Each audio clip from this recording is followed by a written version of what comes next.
Assalamualaikum warahmatullahi wabarakatuh. Perkenalkan, nama saya Zela Mita Diavina Wijanarko dengan NIM B400240012 dari Program Studi Bisnis Digital Fakultas Ekonomi dan Bisnis.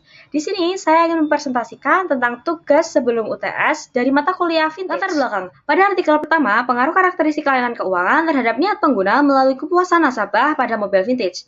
Perkembangan teknologi informasi dan komunikasi pasca krisis 2008 mendorong kemunculan pertumbuhan pesat vintage seperti Alipay di Tiongkok. Alipay yang awalnya merupakan alat pembayaran pihak ketiga kini menjadi platform multifungsi yang menyediakan berbagai layanan digital. Pada artikel yang kedua, pengalaman pelanggan dalam vintage, kesulitan akses ke layanan keuangan tradisional yang pada gilirannya mendorong pertumbuhan vintage. Vintage muncul sebagai solusi untuk mendemonstrasikan akses layanan keuangan, terutama pada kelompok non-bank dan usaha kecil.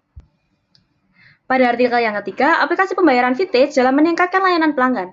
Teknologi informasi yang menghasilkan vintage yang mampu menyederhanakan dan mengoptimalkan layanan keuangan.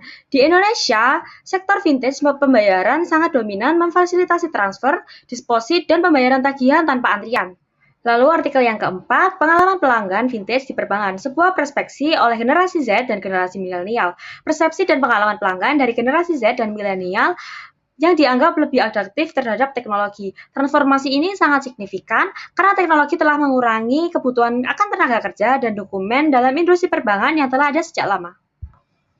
Lalu pada artikel yang kelima, masa depan perbankan. Bagaimana vintage membentuk ulang pengalaman pelanggan dan efisiensi operasional. Konvergensi antara peraturan baru, perubahan preferensi konsumen, dan kemajuan teknologi yang mempercepat pertumbuhan vintage. Vintage telah berkembang menjadi kekuatan yang revolusioner yang merubah tren layanan keuangan khususnya di sektor perbankan.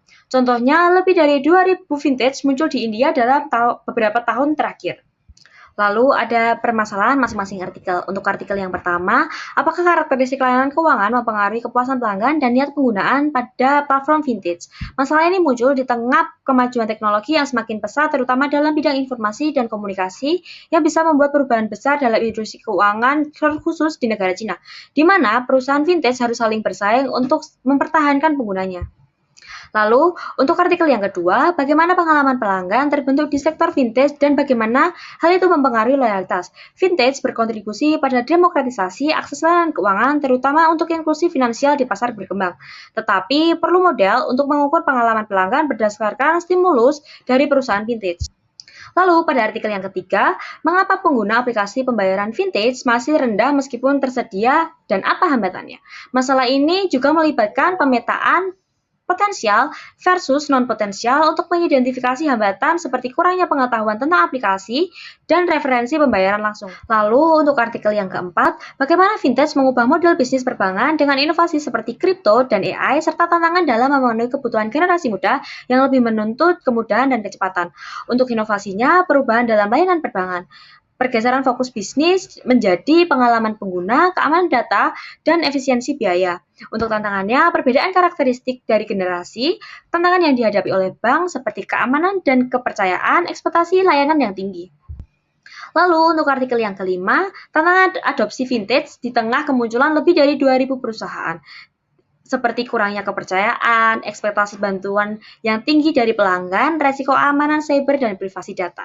Lalu ada kesimpulan, ada hubungan yang kuat antara kelima artikel tersebut. Semua penelitian menunjukkan pentingnya kemudahan penggunaan, kepercayaan, nilai yang dirasakan, kepuasan pelanggan, dan pengalaman pengguna. Model seperti TAM dan SOR digunakan secara konsisten untuk memahami adopsi dan loyalitas pengguna vintage.